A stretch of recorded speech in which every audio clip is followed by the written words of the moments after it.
Бәріне сәлем. Бүгін бізде Айқанат олимпиадаларының 4-ші күні. Қазір менің артымда менторлар кездесуі өтіп жатыр.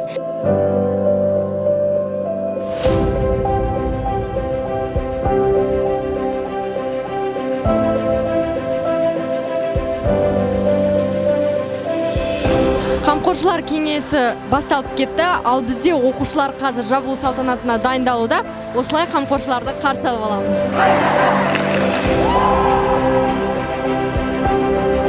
Почему именно фонд Айқанат? Почему благотворительность именно сюда?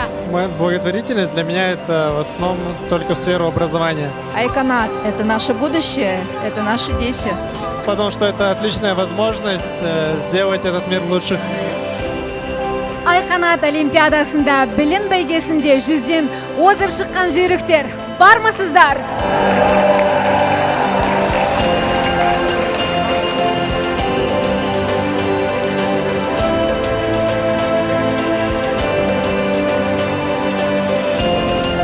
Радость прям невероятная, я так долго готовилась. Я так рад! У меня столько внутри эмоций происходит, у меня сердце вырывается просто.